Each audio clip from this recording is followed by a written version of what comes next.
بار بار ہمیں حکم دیتا ہے وَأَمْرُهُمْ شُورَىٰ بَيْنَهُمْ، اہل ایمان کے کام آپس میں مشورے سے طے ہوتے ہیں. اللہ نے مشورے کا حکم کیوں دیا؟ کیونکہ مشورہ لینے کے بعد آپ کسی بھی کام میں جلد بازی کے فیصلے سے بچ جاتے ہو. آپ نے لڑکوں میں یہ جملہ بہت سنا ہوگا، ابے تیرے بھائی جب کوئی فیصلہ کرتا ہے نا، تیرے بھائی کے دماغ میں جب کوئی خیال آتا ہے پھر میں دیکھتا نہیں ہوں تیرا ماموں کیا کہہ رہا ہے، تیرا چاچا کیا کہہ رہا ہے. تو اس کا مطلب پتہ ہے کیا ہے؟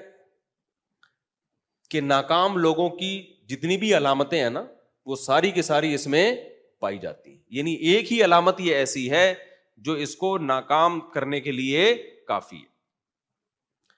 قرآن نے جو امرہم شورا بینہم کا حکم دیا، اچھا اس میں مذہبی جو 2 نمبر مذہبی لوگ ہیں انہوں نے گڑبڑ کیا کی؟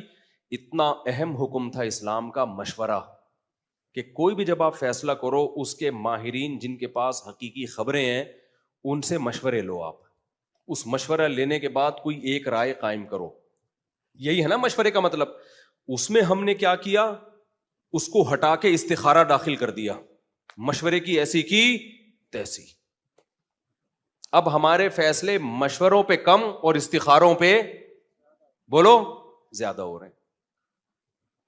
اور وہ والا استخارہ لے آئے جو اللہ اس کے رسول صلی اللہ علیہ وسلم کا حکم نہیں ہے. میں بار بار اس پہ بتاتا ہوں، ہماری ناکامیوں کی ایک بہت بڑی وجہ استخارہ ہے، جو آج کل کا استخارہ ہے. اسلام نے تو ہمیں استخارے کے بارے میں صرف اتنا بتایا تھا کہ جب کوئی کام کا فیصلہ ہو تو 2 رکعت پڑھ کے اللہ سے دعا مانگ لو، بس وہ ایک مخصوص الفاظ کے ساتھ. اس سے زیادہ استخارے کی حیثیت نہیں ہے. کرنا وہی ہے جو مشورے کے بعد ذہن میں آئے، خواب کے بعد ذہن میں آئے نہ، مشورے کے بعد جو ذہن میں آئے. سمجھتے ہو کہ نہیں سمجھتے؟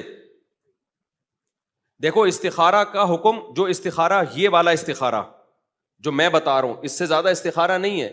یہ والے استخارے کا حکم حدیث میں ہے، اور استشارہ جو مشورہ ہے اس کا حکم کس میں ہے؟ قرآن میں.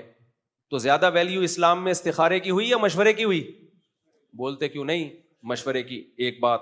نمبر 2، قرآن کی پوری سورت کا نام اللہ نے سورہ شورا رکھ دیا. شورا مشورے کو بولتے ہیں، جبکہ کسی سورت کا نام استخارہ نہیں ہے. تو اس سے پتا چلا کہ استخارے کی ویلیو زیادہ ہی ہے مشورے کی.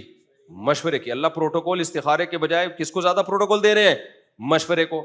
نمبر 3، اللہ نے کہیں بھی قرآن میں یہ نہیں کہا کہ اہل ایمان اور جنتیوں کی علامات میں سے ہے کہ ہر کام سے پہلے استخارہ کرتے ہیں وہ، بلکہ لیکن قرآن میں یہ ہے کہ جو اہل جنت ہیں، سورہ شورا میں آپ دیکھو ان کی صفات ہیں کہ وہ نماز قائم کرتے ہیں، وَأَمْرُهُمْ شُورَىٰ بَيْنَهُمْ، اہم معاملات مشورے سے طے کرتے ہیں، وَمِمَّا رَزَقْنَاهُمْ يُنْفِقُونَ، اور جو رزق ہم نے دیا اس میں سے خرچ کرتے ہیں. اللہ نے اہل جنت کی علامات استخارہ نہیں بتائی ہیں، مشورہ بتائی ہیں.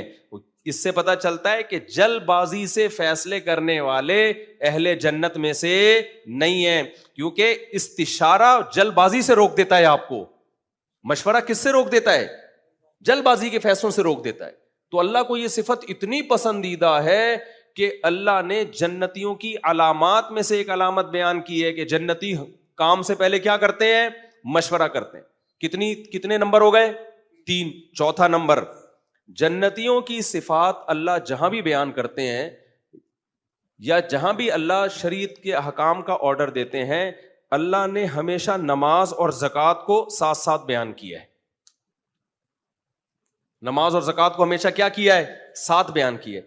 لیکن سورہ شورا میں نماز اور زکوٰۃ کے بیچ میں اللہ مشورے کا حکم لے کر آئے ہیں. اس کا مطلب اللہ نے اپنے اصولوں سے ہٹ کے یہاں پر مشورے کو ویلیو دینے کے لیے نماز اور زکوٰۃ کے بیچ میں ذکر کیا ہے. نہیں آئی میرا خیال ہے بات؟ یہ چوتھی علامت ہے کہ اللہ کی نظر میں مشورے کی اہمیت استخارے سے صرف زیادہ نہیں بلکہ، ادھر توجہ کرو نا بھائی، بہت زیادہ ہے. 5ویں بات، اگر مشورے کے بعد آپ نے فیصلہ کیا اور نقصان ہو گیا تو قرآن کہہ رہا ہے پھر بھی مشورہ ہی کرنا ہے. غزوہ احد میں نبی صلی اللہ علیہ وسلم نے مشورہ کیا کہ مدینہ کے اندر رہ کے لڑنا ہے یا مدینہ کے باہر. اب دیکھو اصولی طور پر اندر رہ کے لڑنا زیادہ مفید تھا کیونکہ مسلمان کمزور تھے، دشمن طاقتور تھا، تو ڈیفینس. اور آگ اگر باہر آ جاتے تو ایکسپوز ہو جاتے نا, سامنے آ جاتے, لیکن مشورہ تھا تو رائے یہی بن گئی چلو باہر جا کے لڑتے ہیں. باہر لڑے, نقصان ہو گیا, شکست ہو گئی, 70 صحابہ شہید ہو گئے. اب کسی کے دل میں یہ وسوسہ آ سکتا تھا بھائی آئندہ مشورے نہیں لیں گے, یا نبی کے دل میں بھی خیال آ سکتا تھا آئندہ میں ان لوگوں سے مشورے نہیں لوں گا, یہ جب مشورے دیتے ہیں دیکھو ان کی وجہ سے ایسا ہوا ہے. تو اب جو ہے نا میں جو فیصلہ کروں گا خود کروں گا. ہمارے ساتھ تو ایسا ہی ہوتا ہے نا, مشورہ ہم نے لیا ماہرین سے, اس کے بعد دیکھا یار یہ تو نقصان ہو گیا, آئندہ ان کمبختوں سے کچھ پوچھنا ہی نہیں ہے. جب مجھے اللہ نے اتنا بہترین مائنڈ دیا ہے, اتنا بہترین دماغ دیا ہے, اتنی ذہانت دی ہے, تو تم جیسے احمقوں اور بیوقوفوں سے میں پوچھوں کیوں؟ پوچھا تھا تو دیکھا نا کیا ہو گیا. آئندہ میں جو فیصلہ کروں گا اپنی اس کھوپڑی سے کروں گا, یہ ہونا چاہیے نا. ابے کیا ہو گیا بھائی؟ لیکن قرآن کہہ رہا ہے اے نبی آپ نے ان سے مشورہ لیا اور ان کے مشورے پر عمل کیا اور شکست ہو گئی, تو کیا مطلب اب ان سے مشورہ نہیں لینا؟ نہ شاورہم فی الامر, آئندہ بھی کیا کرنا ہے؟ انہی سے مشورہ لینا ہے. وجہ اس کی یہ ہے کہ ہم کامیابی کے اسباب اختیار کرنے کے مکلف ہیں. اسباب پہ نتیجہ کس کے ہاتھ میں ہے؟ اللہ کے ہاتھ. یہ تھوڑی کہ اب نقصان ہو گیا تو مشورہ ہی نہیں لینا. کامیابی کا سبب ہے مشورہ, تو اس سبب پہ نتیجہ مرتب کرنا کس کا کام ہے؟ اللہ کا. بیماری کا علاج, یہ علاج سبب ہے نا بیماری دور کرنے کا. بعض دفعہ علاج کے سائڈ افیکٹ بھی ہو جاتے ہیں.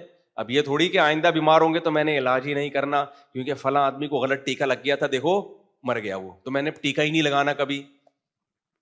تو یہ کوئی عقل مندی کی بات ہوگی ہے بھائی؟ تو یہ 5ویں فضیلت ہے مشورے کی, کہ ہمیں اسلامی تاریخ میں اس کی مثال ملتی ہے کہ مشورہ لے کر عمل کیا گیا, نقصان ہوا, پھر بھی اللہ کہہ رہے کیا کرنا ہے؟ مشورہ. اتنی اہمیت استخارے کی ہے اسلام میں. استخارے کی بھی بڑی ویلیو ہے. حدیث میں آتا ہے جو استخارہ کرتا ہے نامراد نہیں ہوتا, لیکن اس حدیث کا مطلب یہ ہے کہ بشرطے کے مشورے کے بعد استخارہ ہو. سمجھتے ہو کہ نہیں سمجھتے؟ اور استخارہ سنت کے مطابق, جس میں نکلتا وکلتا کچھ بھی نہیں ہے, کیونکہ اگر نکالنا ہی ہوتا اللہ نے پھر مشوروں کا حکم کیوں دیتا؟ اللہ کہتا ہے خواب میں نیلا پیلا آ جائے گا تو مشورہ لینے کی کیا ضرورت ہے؟ میں تمہیں خواب میں پیلا ہرا آ رہا ہے تو اس کا مطلب پازیٹو, ہری بتی پہ چل لو نا, اور لال بتی پہ گاڑی روک لو. تو اگر لال آ رہا ہے اس کا مطلب نہیں کرنا, ہرا آ رہا ہے تو اس کا مطلب کرنا ہے. تو اگر اللہ ہی نے بتانا ہوتا استخاروں میں تو پھر اتنی اہمیت سے اللہ استشارے کا اور مشورے کا حکم کیوں دیتا؟ تو اسلام کی یہ کس قدر بڑی خوبی ہے کہ وہ ہمیں میچور کر رہا ہے اور کہہ رہا ہے اہم کام کرنے سے پہلے آپس میں بیٹھ کے مشورے کرو. مشورے سے کیا ہوگا؟ اس کے پازیٹیو نیگیٹو تمام پہلو تمہارے سامنے آ جائیں گے. جلد بازی میں فیصلہ نہیں کر پاؤ گے. اس کے پازیٹیو بھی دیکھ, جیسے نبی صلی اللہ علیہ وسلم اگر بیت اللہ کی 4 دیواری بڑھا دیتے, ایک پازیٹیو کام ہو جاتا کہ ہمیں یہ تقریر نہ کرنی پڑتی بھائی اصل میں وہاں تک ہے یہاں تک نہیں ہے, لیکن اس کے نیگیٹو بھی تو ہوتے ہیں نا. تو آپ صلی اللہ علیہ وسلم نے سوچا بھائی فائدے زیادہ ہیں یا نقصان زیادہ ہے. تو مشورے سے کیا ہوگا؟ تمام پہلو آپ کے سامنے آ جائیں گے, پازیٹیو بھی نیگیٹو بھی. اس کے بعد آپ فیصلہ کرو گے, پھر بھی نقصان ہو گیا تو کوئی بات نہیں, اب یہ تقدیر کا حصہ سمجھ کے برداشت کرنا ہے. ہم جو کچھ کر رہے ہیں, یعنی یہ اسلام کی کتنی بڑی خوبی ہے نا, ہمیں نقصان سے بچانے کے لیے کیسا بہترین پیکج دیا. لیکن آپ کو پتا ہے استخارے کون کرتا ہے؟ لبرل سیکولر لوگ کرتے ہیں یا مذہبی لوگ کرتے ہیں؟ تو مذہبی لوگ کرتے ہیں نا, اور استخارے کی وجہ سے مشورے کی دھجیاں اڑتی ہیں. تو پتہ یہ چلا کہ جو مذہبی لوگ لوگوں کو موٹیویٹ کرتے کہ غور و فکر کے بعد فیصلہ کیا کرو, وہی مذہبی لوگ جلد بازی کے فیصلے کروا رہے ہیں استخارے کے ذریعے. سمجھ میں آ رہی ہے بات کہ نہیں آ رہی؟ تو ہمارے ہاں مذہب کا صحیح استعمال کم ہو رہا ہے